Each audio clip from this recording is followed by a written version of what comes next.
Okay, good evening, everybody. My name is Kevin, and I'm a concierge. Today, I'm coming here because I have 6 doubts, which I believe if I get the right answer, I'm ready to convert and accept to Islam.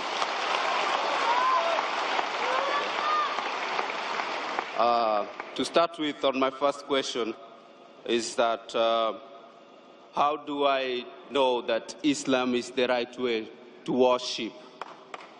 And I will follow that question with the second question, which goes like, how do I know that the message I'm conveying is going to God?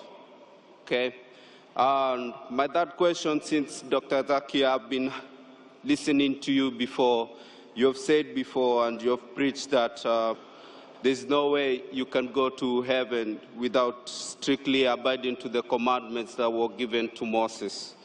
In the present world and challenges with the media, with everything that comes along to our life in our present day, how do we abide to this law?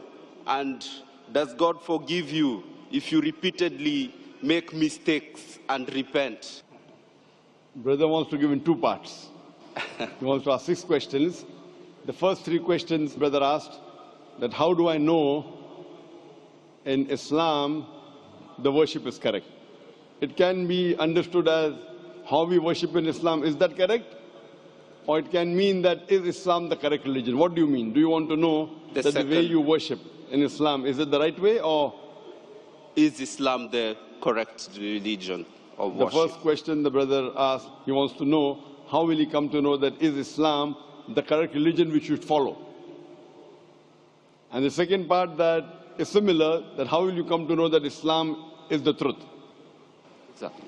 And the third that he said, I said in one of my speech, that J.S. peace be upon him, said that if you want to enter Jannah, you should keep all the commandments and follow all the laws mentioned in the Old Testament. How in this age can we follow all the laws of the Old Testament? I will try and club the first 2 questions together, that how do you know that Islam is the correct religion to worship, and how do you know that Islam is the truth? Islam comes from the word salam, which means peace. It is also derived from the Arabic word silm, which means to submit your will to God. Islam means peace acquired by submitting your will to Almighty God. And for any book to claim that it is a message from God, for any religion to prove that it is from Almighty God, this revelation, this book, this religion should stand the test of time. Previously, it was the age of miracles, and the glorious Quran is the miracle of miracles. Later on came the age of literature and poetry. Muslim and non-Muslim Arabic scholars alike, they claim the glorious Quran to be the best Arabic literature available on the face of the earth. But today, if a religious book says in a very poetic fashion, the world is flat, will a mortal man believe? But natural, no. Because today is the age of science and technology.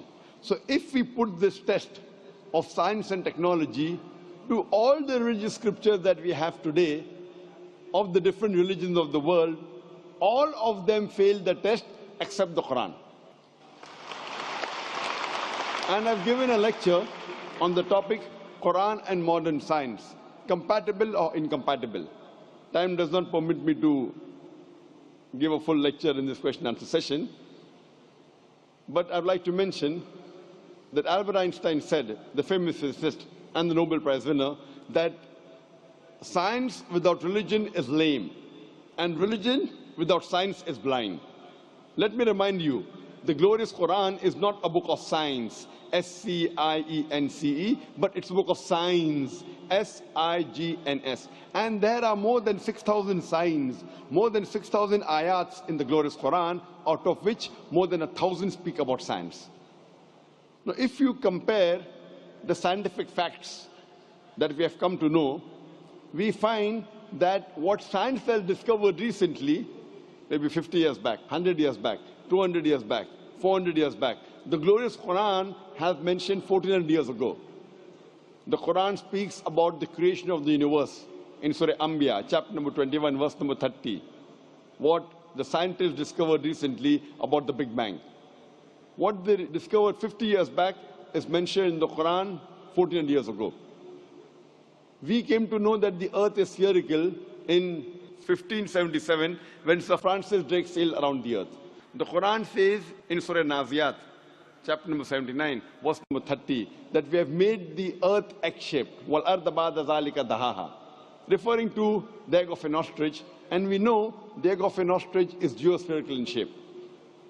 We previously thought that the light of the moon was its own light. Recently we came to know 100 years back, 200 years back, 300 years back, that the light of the moon is reflected light, not its own light. This is mentioned in the Quran 14 years ago in Surah Furqan, chapter number 25, verse number 61. So who could have mentioned all these facts in the Quran which we came to know recently? Previously, when I was in school, I had learned that the sun revolves but does not rotate about its own axis. Quran mentions in Surah Anbiya, chapter 21, verse number 33, that the sun, besides revolving, it also rotates about its axis. Today, science has come to know that besides the sun revolving, it even rotates about its axis, which is mentioned in the Quran 14 years ago. In this way, the Quran speaks about botany, about biology, about zoology, about embryology, about genetics, all which we came to know recently in science, 50 years back, 100 years back, 300 years back, 500 years back. So if we put this test of science today to all the religious scriptures, the only religious scripture that passes this test is the glorious Quran. Today, science hasn't advanced so much that it knows everything. So I tell the people that if you analyze the Quran, we come to know approximately 80% what the Quran speaks about science. Today, science has confirmed it is 100% correct. There may be about 20% which is ambiguous, neither right, neither wrong.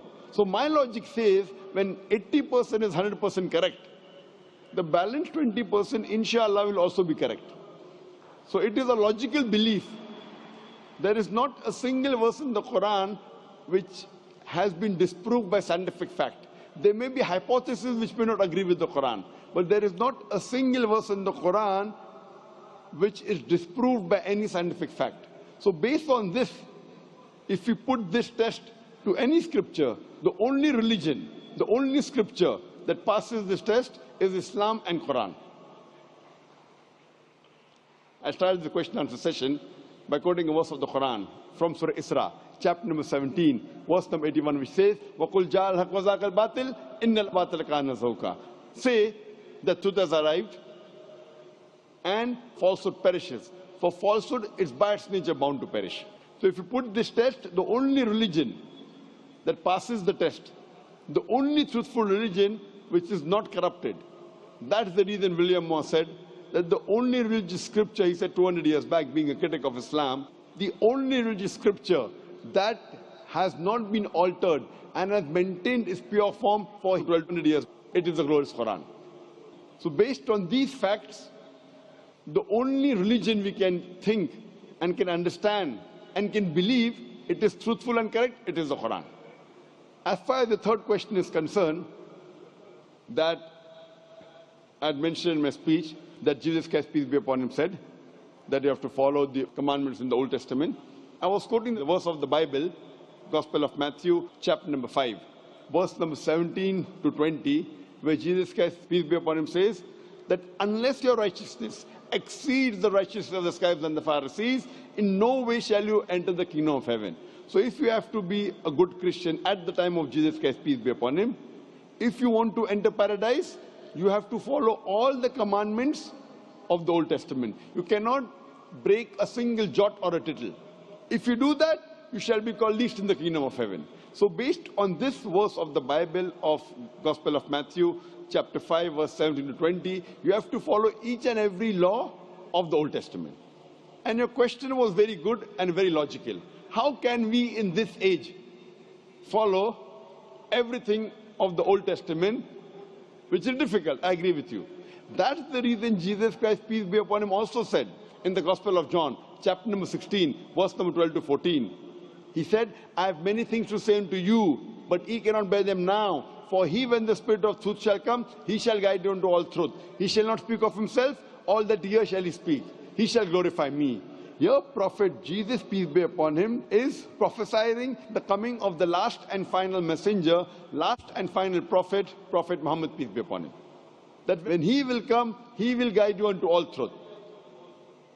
That means Jesus Christ, peace be upon him, knew that everything what is mentioned in the Bible cannot be followed later on, maybe a few centuries later. That's the reason he said that he, when the Spirit of truth shall come, he shall guide you unto all truth, talking about Prophet Muhammad, peace be upon him. So at that time, maybe it was possible to follow the rules and regulations mentioned in the Old Testament and the New Testament.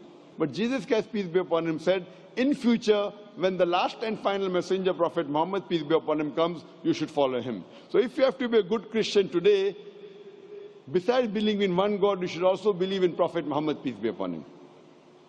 Hope that answers the question, brother. You want to ask the question? The other question is coming from a Christian background with a Christian family. How will I adapt or connect to my family if I convert to Islam and having two different faiths in the same compound? Brother asked the question that if I convert to Islam, how will I connect with my family having two different faiths?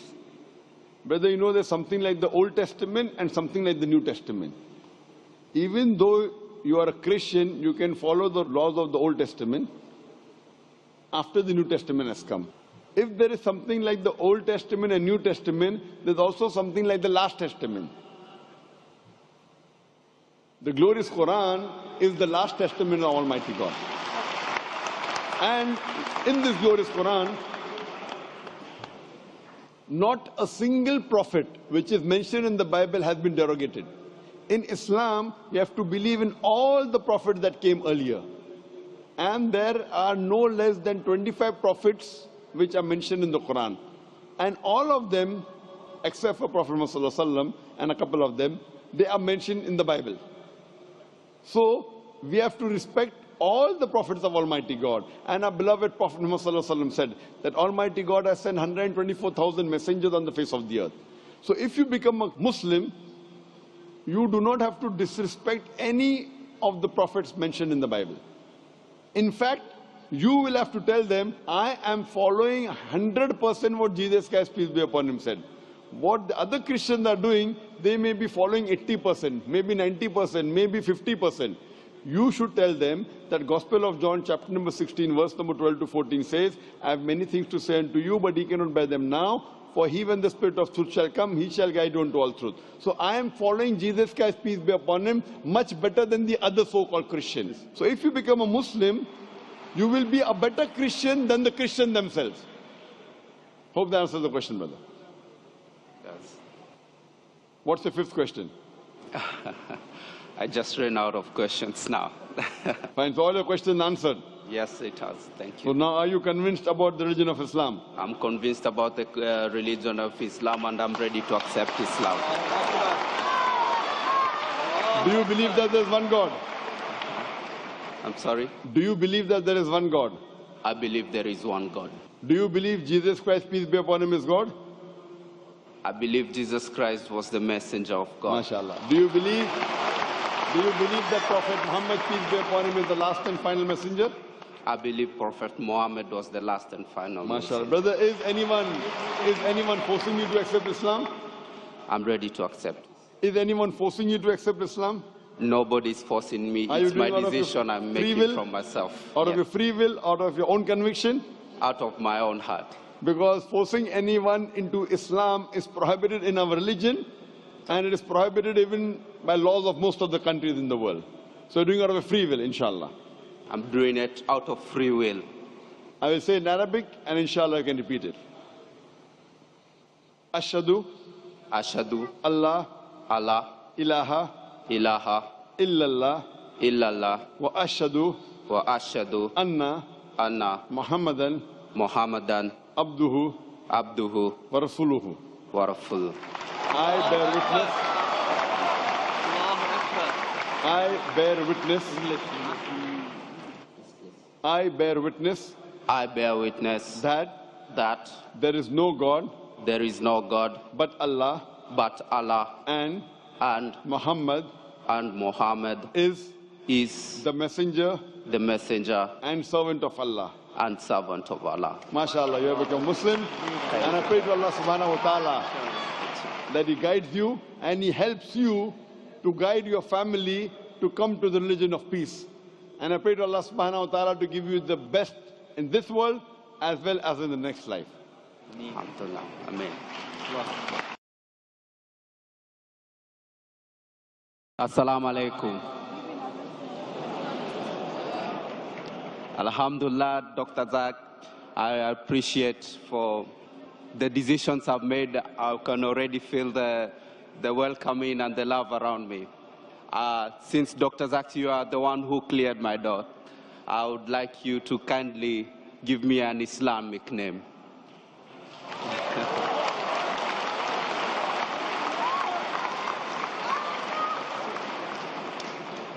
So if you accept Islam, you want me to give you a name? You can call yourself Bilal. Bilal.